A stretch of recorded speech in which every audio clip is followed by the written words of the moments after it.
Blizzard, but they released a new Diablo game called Diablo 4. And guess what? Just like with Street Fighter 5, this game is very negatively reviewed. Modern gaming just can't seem to keep a break. At least the people who watch this video actually like Street Fighter 6, but Diablo 4 might not be able to escape this one, because we all know this is Activision and Blizzard we're dealing with.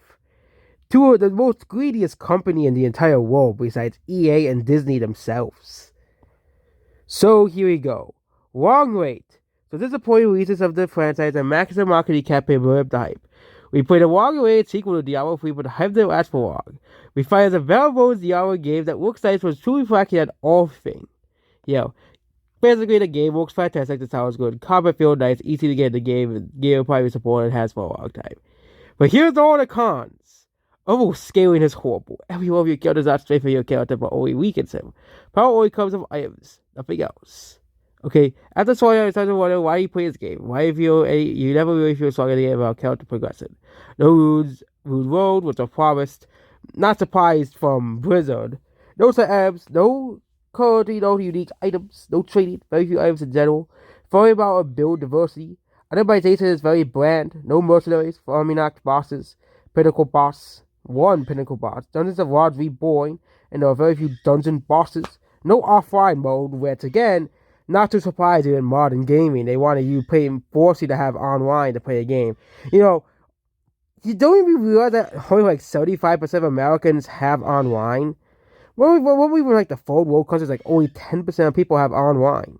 Search function, group finder, mob density, missing quality of life from previous games, and many, many more. This game has super bare bones as well, blah, blah, blah, blah, blah. It's basically a skeleton with AAA bat. Price tag on it. There's not much full people, and on top of that, it feels like number one priority for Blizzard is the console market, not the PC player using the those. And of course, it's the PC version. Do you think that, Blizzard, because their games used to be PC games, like World of Warcraft, do you think that they would, make the PC players happy? But they not. Also, as I've ever seen, no goal check, no skill trees, blah blah blah. Here we go. No map will play. Temple, not rewarding endgame. Lack of chase items. Whooping out of world bosses. Level scaling. Battle scaling. Awful itemization. No single player game that's always online. Lack of real crafting. No rules. That's PvP. Constant starting. Blah blah blah blah. No economy. And a flat how taximized corpse Diablo franchise was at the best way as well as much cash from the customers as possible, while delivering a truly embarrassing product. Soulless, empty, broken, greedy. I such high hopes. Music episode are great as well. Blah blah blah. But again, this is modern Blizzard. This is Activision Blizzard releasing another pile guide. You can go to the PlayStation 5 game. Because of course console players are supposed to treat 5.6 out of 10.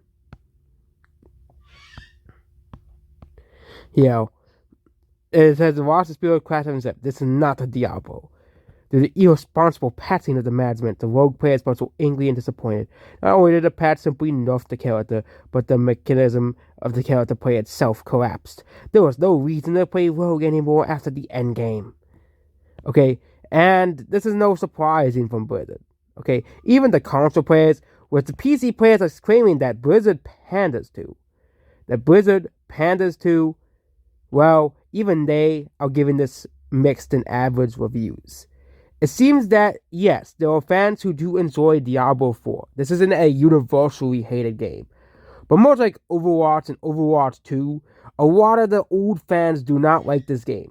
The new fans, because they are used to modern gaming, games like Fortnite and modern Call of Duty, well, of course, they're going to like it because they are used to having microtransactions shoved up their... Okay, I'm not going to say that word, but... they're used to it, okay? But all of the most helpful user reviews for Diablo 4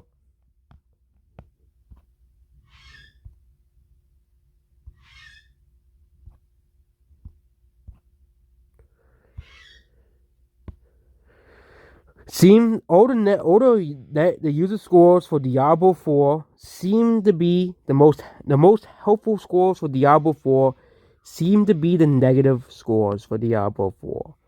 And of course, you have to kind of wait a while because games like Diablo take like 4 or 5 days to complete. But it seems that there's another failure in modern gaming, What is the point of modern gaming anymore? Games used to be fun.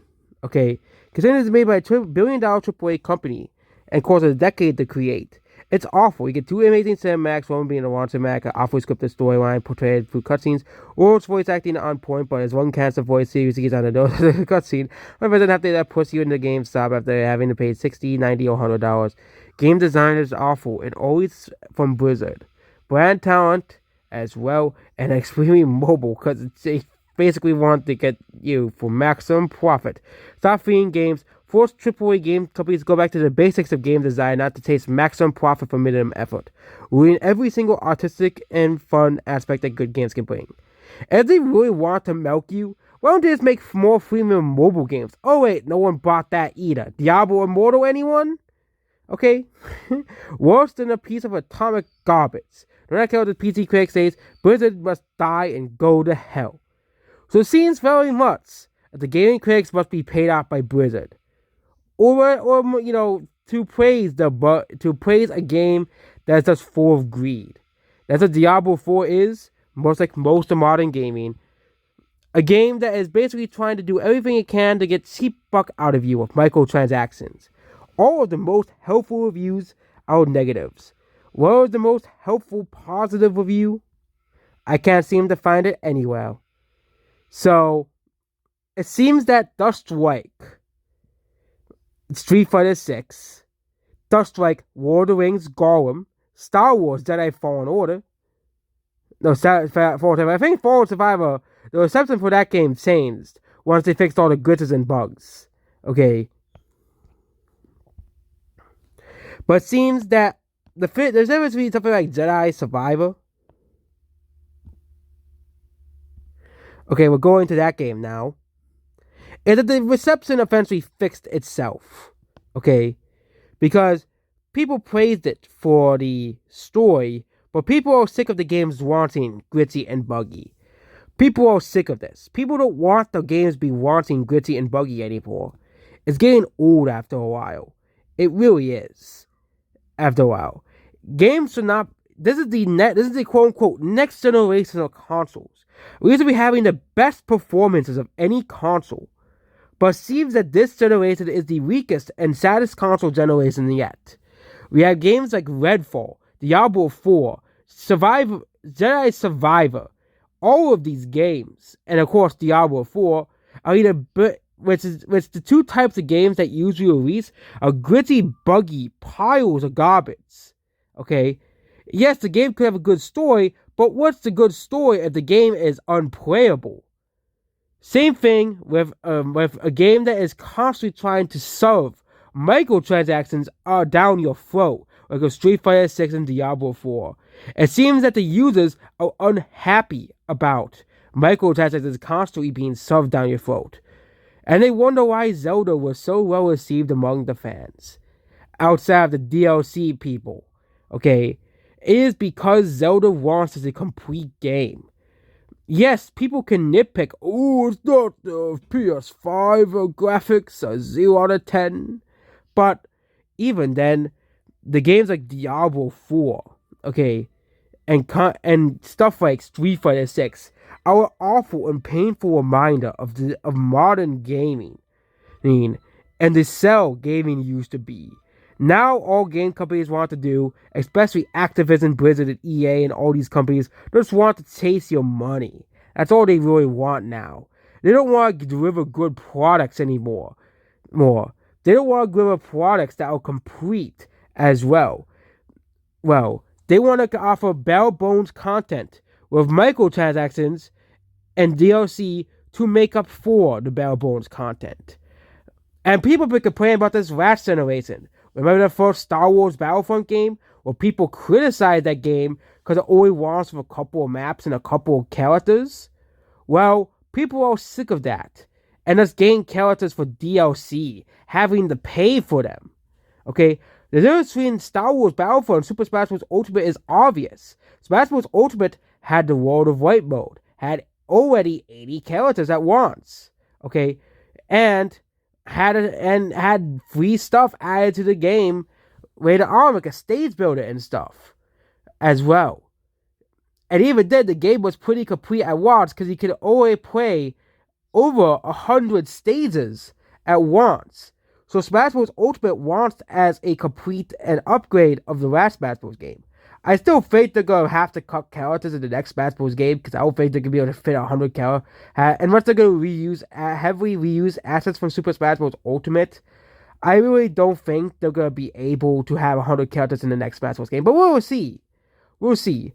But at least something like Super Smash Ultimate actually was complete, or something like King of Fighters, which are both very well received games. Okay, when will Capcom warn wanting game? When will Capcom, Blizzard, and all these companies warn that wanting these multiplayer games bare bones, or just a game where it's basically just a SOP update like Overwatch 2 is not a good thing for the gaming industry. It's only going to kill the gaming industry as it is. And that's basically this video here. Goodbye.